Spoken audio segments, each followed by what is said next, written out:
नमस्कार। बड़ी खबर बड़ी बहस में आपका स्वागत है। आपके साथ मैं हूं इरम सिद्दीकी। 18वीं लोकसभा के लिए हो रहे चुनाव अंतिम दौर में हैं। देश में यूं तो छोटे बड़े 2500 से अधिक राजनीतिक दल हैं, लेकिन चर्चा गिने चुने दलों की है और मुख्य मुकाबला बीजेपी कांग्रेस के बीच ही है। ऐसे में दोनों ही दलों के नेता एक दूसरे पर निशाना साधते रहे हैं। कांग्रेस में राहुल गांधी बीजेपी नेताओं के निशाने पर बने हुए हैं और इसी क्रम में मध्य प्रदेश के पूर्व मुख्यमंत्री शिवराज सिंह चौहान ने भी राहुल गांधी पर जमकर हमला बोला। शिवराज का ये बयान सियासी हलकों में चर्चा में है। बड़ी खबर बड़ी बहस में आज हम इसी मुद्दे पर चर्चा करेंगे, लेकिन उससे पहले एक रिपोर्ट आपके लिए।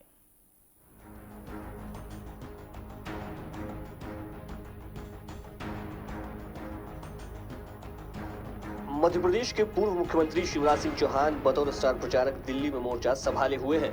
वे वहां बीजेपी प्रत्याशियों के पक्ष में जनसभाएं कर रहे हैं।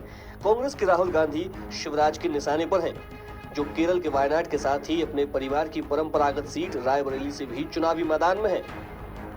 एक जनसभा के दौरान कांग्रेस की पूर्व अध्यक्ष सोनिया गांधी ने रायबरेली की जनता से कहा था कि वह अपने बेटे राहुल को रायबरेली को सौंप रही हैं। भाई और बहनों, मैं आपको अपना बेटा सौंप रही हूँ।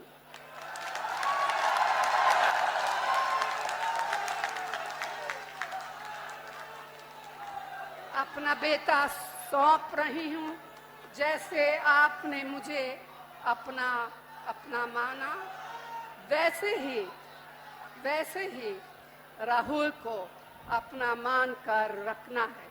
इस पर पलटवार करते हुए शिवराज ने तंज कसा कि क्या राहुल गांधी कोई 2 साल के बच्चे हैं जो उन्हें सौंपा जा रहा है। शिवराज यही नहीं रुके, उन्होंने कहा दरअसल राहुल को सौंपा नहीं थोपा जा रहा है। इससे पहले सोनिया गांधी ने राहुल पर भारत जोड़ो यात्रा थोपी। जहां जहां यह यात्रा निकाली वहां वहां कांग्रेस को हार का सामना करना पड़ा।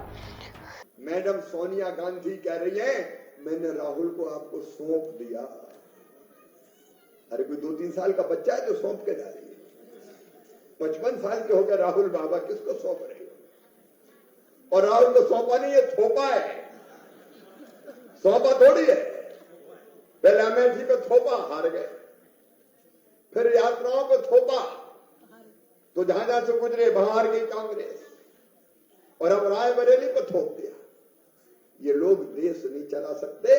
देश अगर चलाएंगे तो केवल नरेंद्र मोदी चलाएंगे। इससे पहले भी बीजेपी नेता राहुल गांधी को असफल नेता करार देते हुए तंज कसते रहे हैं कि राहुल एक ऐसा रॉकेट जिसे कांग्रेस बार बार लॉन्च करने की असफल कोशिश करती रही है। तो क्या वाकई राहुल गांधी एक असफल नेता है या राहुल को कमतर दिखाने का बीजेपी का एक सियासी अंदाज? जो भी है, लोकतंत्र के इस महापर्व में दोनों ही ओर से सियासी तीर छोड़े जा रहे हैं। बीजेपी और कांग्रेस दोनों ही एक दूसरे पर हमलावर हैं। यह सिलसिला 29 मई की शाम को चुनाव प्रचार थमने तक जारी रहेगा। डीएनएन के लिए रवि अवस्थी की रिपोर्ट।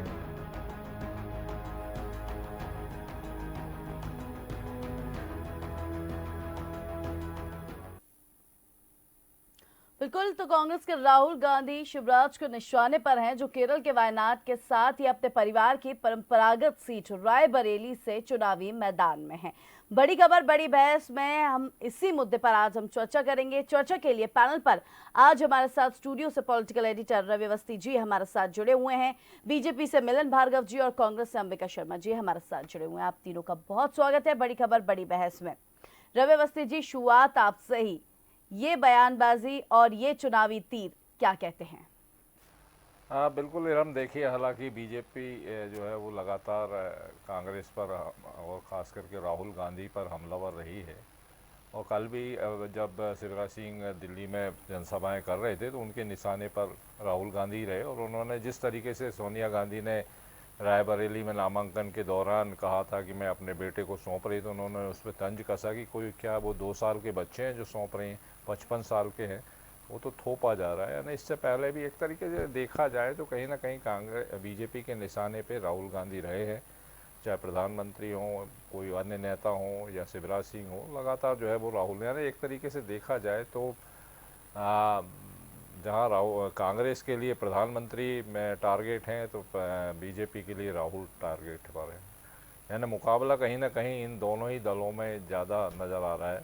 और तंज भी एक दूसरे पर जो है वो सियासी तंज है, आरोप प्रत्यारोप हैं, ये तो खैर चुनावी मामले हैं।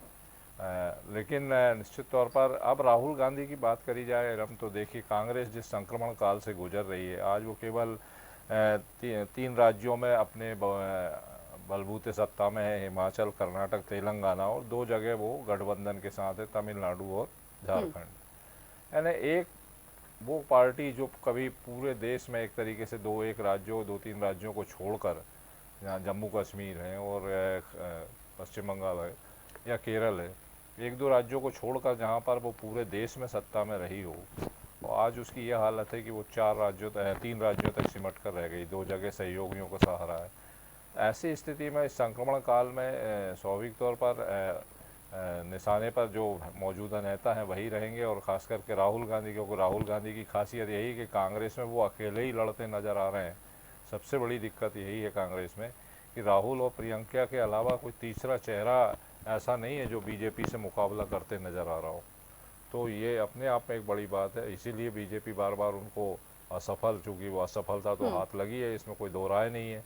देखिए अभी उन्होंने जो यात्राएं निकाली, वहाँ पर भी मध्य प्रदेश से निकली, मध्य प्रदेश भी कांग्रेस हार गई, छत्तीसगढ़ हार गई, राजस्थान हार गई, और इससे पहले यात्रा निकली उससे भी कोई बहुत ज़्यादा प्रतिफल कांग्रेस को नहीं मिला।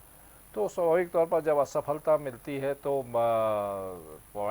दूसरे अपने भी कहीं ना कहीं तंज कसते हैं और निशाना साधते हैं, तो वो फिर बात स्वाभाविक टीम कैप्टन पर ही आती है। और टीम कैप्टन भले ही वो घोषित तौर पर ना हो, लेकिन अघोषित तौर पर तो टीम के कैप्टन हैं, अपनी टीम के कैप्टन हैं, क्योंकि अध्यक्ष भले ही मल्लिकार्जुन खड़गे हैं, लेकिन कमान कहीं ना कहीं राहुल गांधी के हाथ में ही है।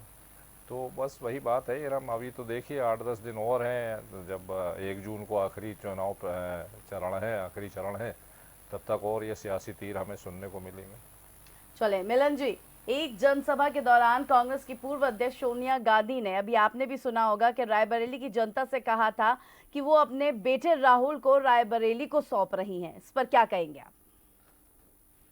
सौंप रही है, थोप रही है, ये तो आप भी बेहतर जानती हैं। और देश में जिस प्रकार से राहुल गांधी जी की अस्वीकारता हुई है, वो अस्वीकारता कांग्रेस के तमाम कार्यकर्ताओं में भी है, क्योंकि जिस प्रकार से जहां जहां इनके पांव पड़े हैं वहां कांग्रेस बहुत बुरी तरह से आ रही है। और इनके नेतृत्व में जिस प्रकार से कांग्रेस हाशिए में पहुंची है, छुपा नहीं है। बड़े बड़े शीर्ष नेताओं ने इनका विरोध किया कि कब तक एक परिवार के बने हुए एक पुरानी पार्टी इस तरह ठोकी जाएगी, एक नेतृत्व हुआ जाएगा।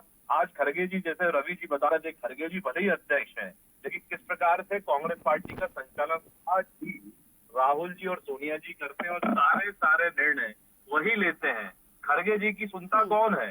नहीं सुनता है। तो आप देखिए चुनाव में भी पोस्टर छपते हैं तो खड़गे जी के साथ राहुल जी के छपते हैं, जबकि इनके नेता अधीर रंजन चौधरी है, उनके क्यों पोस्टर पे जगह उनको नहीं मिल पाती? क्यों कांग्रेस के राष्ट्रीय अध्यक्ष वो चेहरा नहीं बन पाते? आज भी एक बुजुर्ग नेता को युवा नेता बताने पर कांग्रेस पार्टी खुली हुई है। सारे प्रयोग कांग्रेस पार्टी के असफल हुए हैं।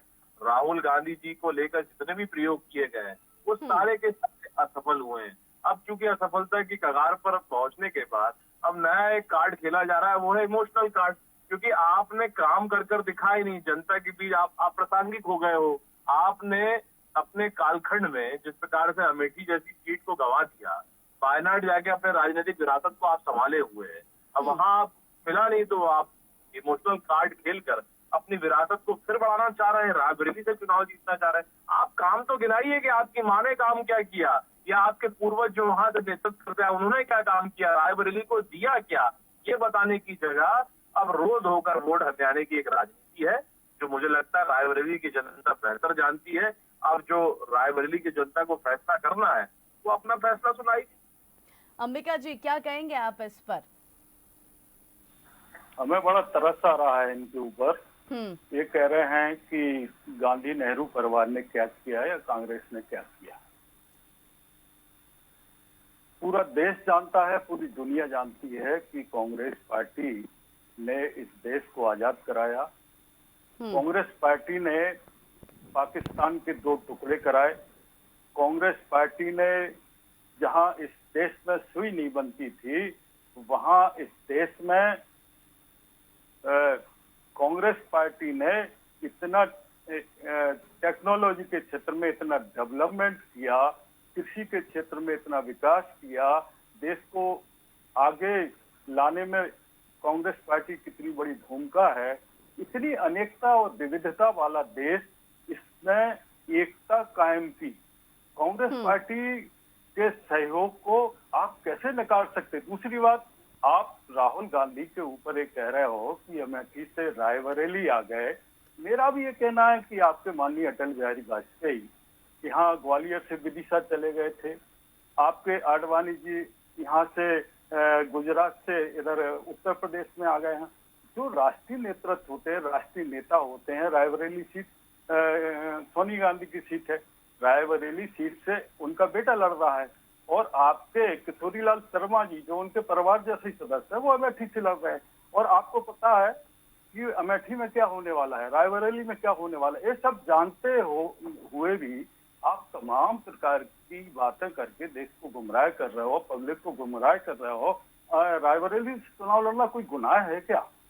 ये बताइए आप तो।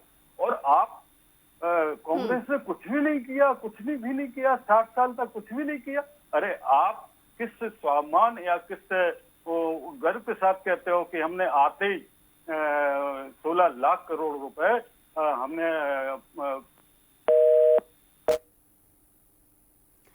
चलिए, अंबिका जी से कांटेक्ट अभी हमारा टूट गया है। रवि अवस्थी जी, आपसे जानेंगे। यहाँ पे अंबिका जी अभी कह रहे थे कि कांग्रेस ने ये किया, कांग्रेस ने वो किया, और यहाँ पे जब शिवराज जी का ये बयान सामने आता है तो उन्होंने कहा कि एक बार राहुल गांधी को सौंपा जा रहा है और या थोपा जा रहा है। और उसके बाद उन्होंने कहा कि जब भारत जोड़ो यात्रा थी वो भी उनके ऊपर थोपी गई थी। वो यात्रा जहाँ जहाँ से निकली वहाँ कांग्रेस को हार का सामना करना पड़ा।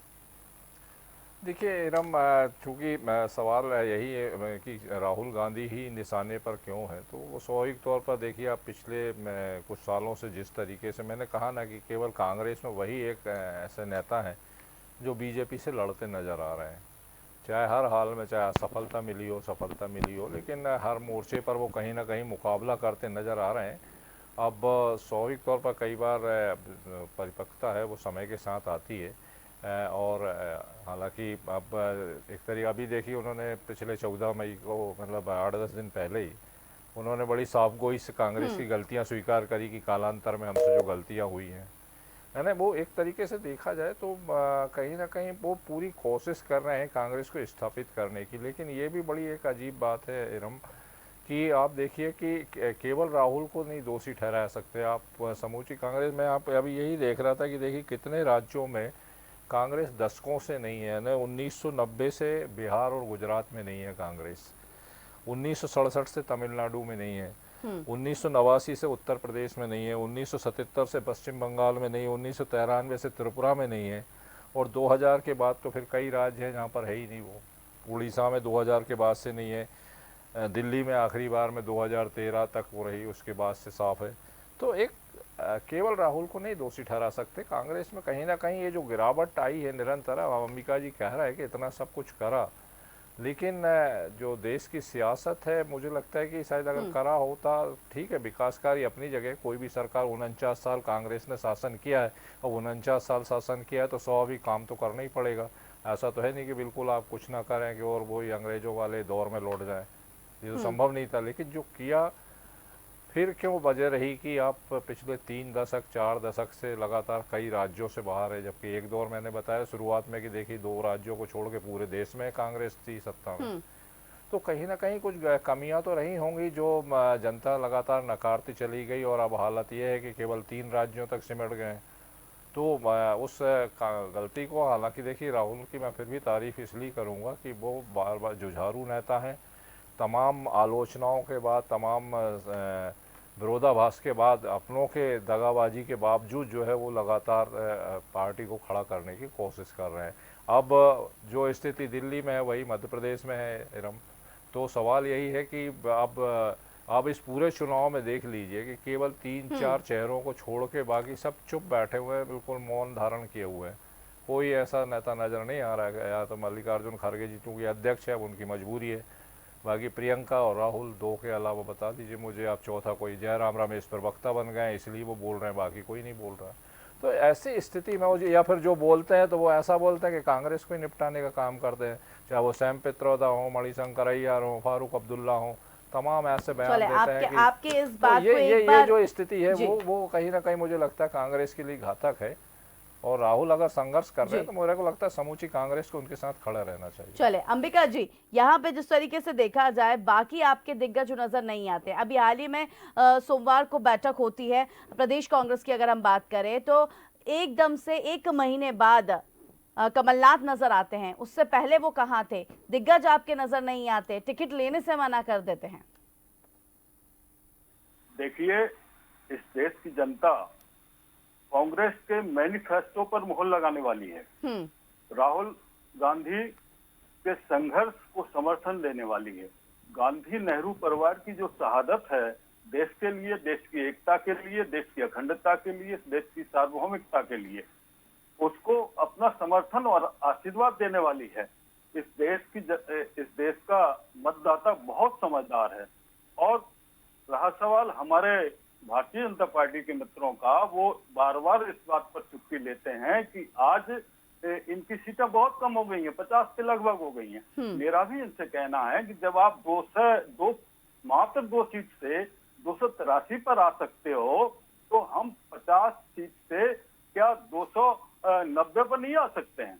ऐसी कौन सी बात है? इस देश की जनता उसको समर्थन देगी जो देश की जनता के प्रति सच्ची भावना से काम करेगा, उसके हितों के लिए काम करेगा। ये देश किसानों का देश है, गरीबों का देश है, मजदूर का देश है और ये देश गांवों का देश है। महात्मा गांधी कहते थे ये भारत गांवों का देश है। आपने किसानों की जिस प्रकार से उपेक्षा की है, आपने नौजवान की जिस प्रकार से उपेक्षा की है, आपने महिलाओं की जिस प्रकार से उपेक्षा की है, आपने जिस प्रकार से छोटे छोटे व्यापारियों की कमर तोड़ दी है जीएसटी लगा के, समाज का प्रत्येक वर्ग आपसे निराश और हताश है। आप निश्चित रूप से सत्ता से अलग होने वाले हैं। आपका वही हर्ष होने वाला है जो साइनिंग इंडिया का नारा जिस समय दिया था और फील गुड का नारा दिया था आपकी सरकार ने, उसके बाद यूपीए 1 सरकार बनी थी।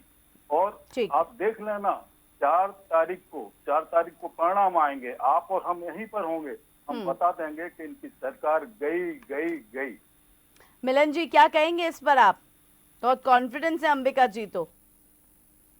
देखिए, अंबिका जी की बात पर यदि ध्यान दिया जाए तो उन्होंने कहा कि इस देश में सुई भी आई तो कांग्रेस के कारण आई। मतलब दुर्भाग्य है कि 1947 से पहले क्या देश के लोग कपड़े नहीं पहना करते थे? मतलब सुई आप लाए हो तो कपड़े कौन सिला करता था? ये कांग्रेस पार्टी को स्पष्ट करना चाहिए। देखिए, देश समृद्धशाली रहा है, सोने की चिड़िया कहा जाता था। यदि इस देश में कुछ नहीं होता तो 800 साल मुगल लूटने नहीं आते और 200 साल अंग्रेज लूटने नहीं आते। ये लुटेरे को इतर बात करके और अभी पाकिस्तान के 2 टुकड़े करने की बात कह रहे थे। ये क्यों नहीं कह रहे थे कि इसके देश के टुकड़े करके पाकिस्तान आपने बनाया? जो नासूर आपने बनाया वो आज तक हम भुगत रहे हैं। आतंकवाद का जनक आपने बनाया। इस आतंकवाद के गर्भ में इस देश को ढकेलने का काम आपने किया, नक्सलवाद में ढकेलने का आपने काम किया। ये नहीं बताते, लेकिन मेरे समृद्धशाली देश को भूखा नंगा दिखाने के लिए कांग्रेस पार्टी कितनी मेहनत करते हैं, जबकि मेरा देश समृद्धशाली था और रहेगा, ये लिख लें। लेकिन आप उपेक्षा और अपेक्षा की बात कर रहे थे। अरे भाई, 60 वर्षों में आपने कुछ किया होता तो वो क्यों नहीं गिना पा रहे हैं? क्यों इस देश को जीएसटी और नोटबंदी में कहते हैं कि मैनिफेस्टो पे नोटबंदी मोहर का भी जिक्र कर रहे थे मिलन जी, मैनिफेस्टो पे मोहर का भी जिक्र कर रहे थे अभी। नहीं, मैनिफेस्टो पे मोहर है ना। मैनिफेस्टो में तो ये भी वो कह रहे हैं कि हम देश के बहुसंख्यक समाज हिंदू समाज की संपत्ति को लूट के मुसलमानों को दान कर देंगे। अरे भाई, किसने आपको अधिकार दिया कि आप संपत्ति को लूट लें? मतलब आपकी जो मंशा है वो इस देश की सत्ता को रहकर लूट करने की आज भी नहीं। आज भी आप लूट की योजना बना रहे हैं। वोट के लिए आप लूट करेंगे। किस प्रकार की राजनीति कर रहे हैं भैया? सकारात्मक राजनीति की आपसे अपेक्षा नहीं की जा सकती है, क्योंकि आपने सत्ता में रह के सिर्फ और सत्ता को लूट की, और जब विपक्ष में आए तो आज झूठ बोलकर जनता को प्रलोभन दे रहे हैं, कहीं ना कहीं भ्रमित करने का काम कर रहे हैं। आज भी मुद्दों की राजनीति कहाँ कर पा रहे हैं राहुल जी है आप लोग? आज भी जीतू पटवारी जी पार्टी जात तेल लेने की भावना लेकर पूरी तिलांजलि देने में मध्य प्रदेश में लगे हुए। उसके लिए क्या योजना है बताइए तो?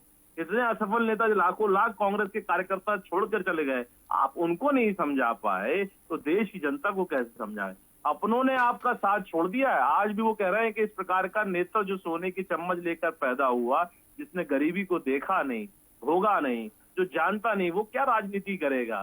बाय डिफॉल्ट राहुल गांधी जी को आप जबरदस्ती राजनीति कराया जा रहा है, उनके जीते जी अनुकंपा नियुक्ति दे रहे हैं। आप कह रहे थे भैया उनकी सीट है वो कहीं से भी लड़े, अरे एक ही सीट से क्यों पूरा परिवार लड़ता है? लड़िए ना, राष्ट्रीय चेहरा है, लड़िए मध्य प्रदेश की सीट से, लड़िए उत्तर प्रदेश की अन्य सीट से, लड़िए आप गुजरात से, यदि इतने बड़े नेता हैं। एक ही सीट, क्योंकि उनको मालूम है कि विरासत में मिली है, इसीलिए हम यहीं से जीत पाएंगे, राजनीति बचेगी।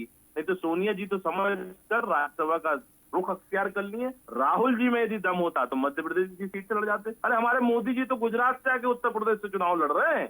हमारे नेताओं ने अन्य अन्य सीटों से लड़कर अपने आप का नेतृत्व जनता के बीच स्वीकार करवाया, जनता को विश्वास दिलाया कि हम आपकी बातों को सदन तक ले जाकर इस देश की प्रगति में आपकी बात बुलंद करेंगे। लेकिन आपके नेता भागते रहे, चुनाव से डरते रहे, आज भी भाग रहे हैं, डर रहे हैं।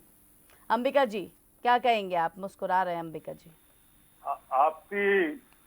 आपकी पार्टी का अतीत इस देश की महान जनता ने देखा है। आपकी पार्टी जमानत तक बचा नहीं पाती थी। आपकी पार्टी का वो हर्ष था कि कई राज्यों में आपका खाता नहीं खुलता था। और कांग्रेस पार्टी तो राष्ट्रव्यापी पार्टी है। कांग्रेस पार्टी अहंकार से ग्रस्त पार्टी नहीं है। कांग्रेस पार्टी बड़ी विनम्रता के साथ जाती है देश की जनता के। दूसरा, आप सकारात्मकता वाली बात कर रहे हैं, आप कितने नकारात्मकता से घिरे हुए हैं। आप खाली गिलास, आधा खाली गिलास है तो वो कहते हैं आधा खाली है। आप ये क्यों नहीं कहने की हिम्मत रखते कि आधा भरा हुआ है? हमारे मैनिफेस्टो में एक बात है, हम बड़े गर्व के साथ कह सकते हैं कि हम किसानों का पूरा कर्जा माफ करेंगे।